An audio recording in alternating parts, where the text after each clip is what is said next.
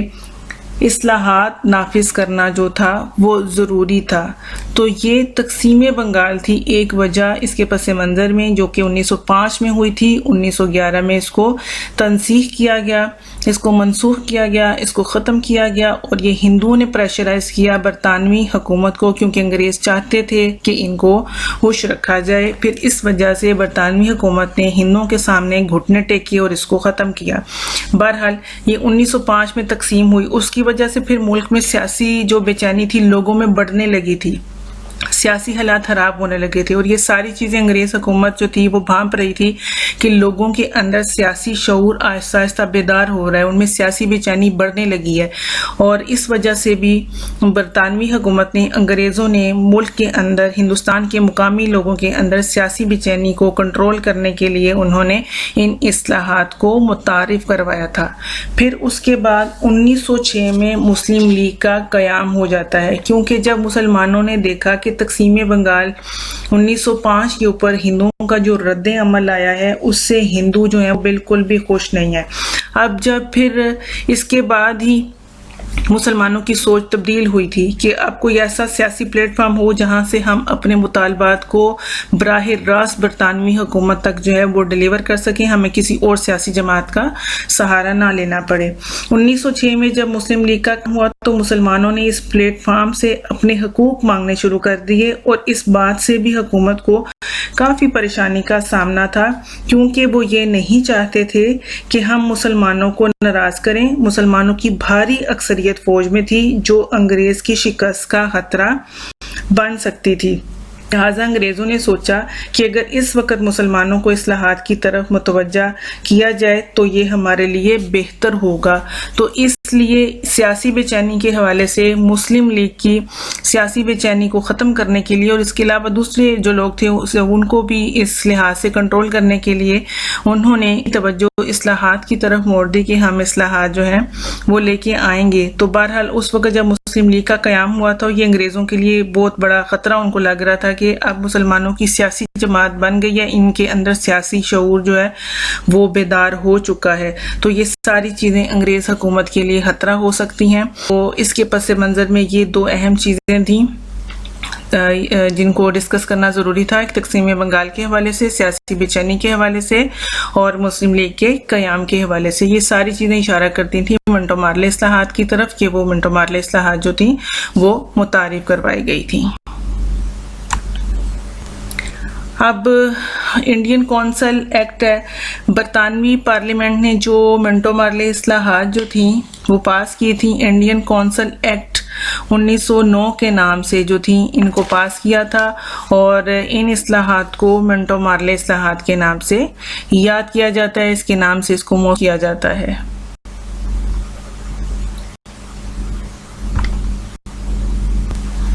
اب ہے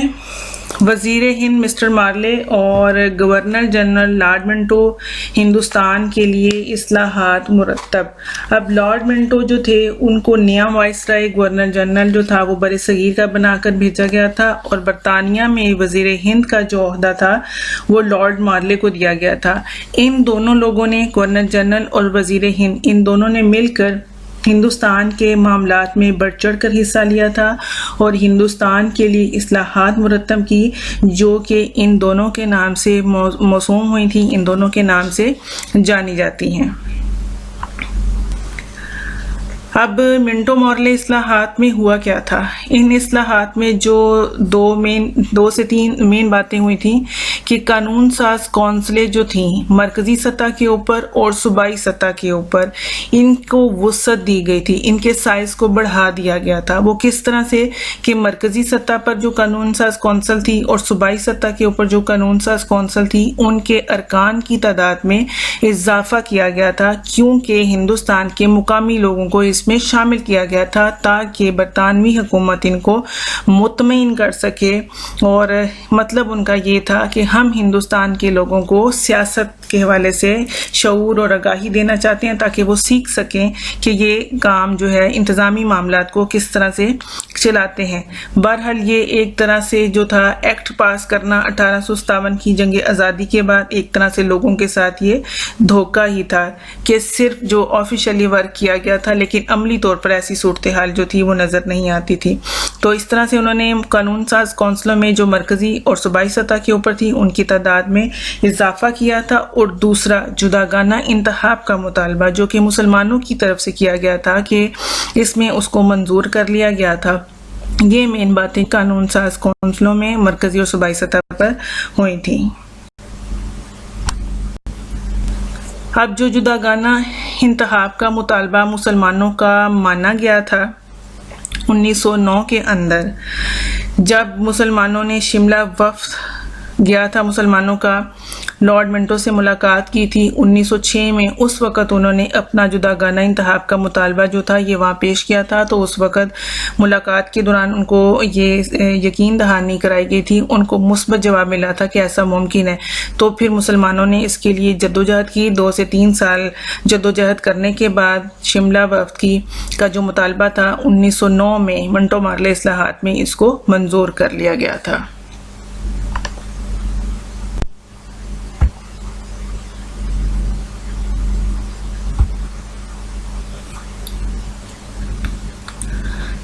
یہ ہے ہمارے پاس منٹو مارلے اصلاحات، جس کے اوپر آج ہم نے بات کی ہے کہ 1905 میں تقسیم بنگال ہوئی، اس سے ملک میں سیاسی بے چینی بڑھ گئی، ہندو مسلم ایک دوسرے سے بیزار ہو گئے، ایک دوسرے کی شکلیں دیکھنے سے بھی جو تھے وہ اکتا گئے تھے، اختلافات بڑھ گئے تھے اور شدت اختیار کر گئے تھے، جس کی وجہ سے امن و امان کی صورتحال خراب ہو گئی تھی۔ اور پھر ان سارے حالات کو دیکھتے ہوئے پھر برطانوی حکومت نے وزیر ہند مسٹر مارلے اور گورنر جنرل نے مل کر ہندوستان کے لیے اصلاحات مرتب کی تھیں۔ ان دونوں نے ہندوستان کے معاملات میں بڑھ چڑھ کر حصہ لیا تھا، اور پھر برطانوی پارلیمنٹ نے ان اصلاحات کو انڈین کونسل ایکٹ کے نام سے پاس کیا۔ پھر اس کے بعد اس کے تحت مرکزی اور صوبائی قانون ساز کونسلوں میں توسیع کی گئی، ان کے ارکان میں اضافہ کیا گیا، مسلمانوں کا جداگانہ انتخاب کا مطالبہ منظور کیا گیا۔ وہ ان کی کامیابی تھی جو کہ انہوں نے شملہ وفد میں لارڈ منٹو سے ملاقات کے وقت کیا تھا،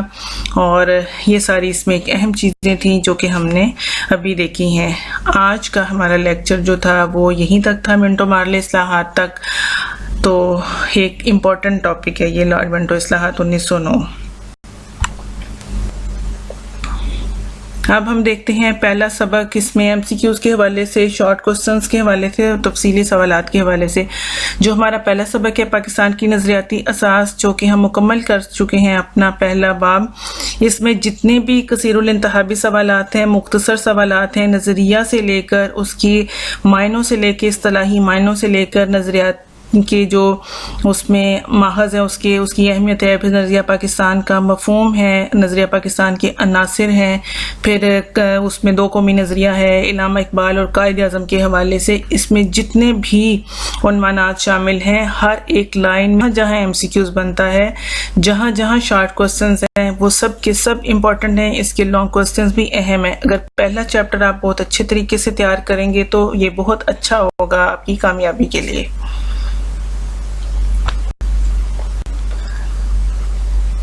آخر میں اس دعا کے ساتھ کہ اللہ کریم آپ سب کو ہمیشہ اپنے حفظ و امان میں رکھے اور صحت و تندرستی کی بہترین حالت میں رکھے، اپنا خیال رکھیں۔ اللہ حافظ۔ پاکستان زندہ باد، پائندہ باد۔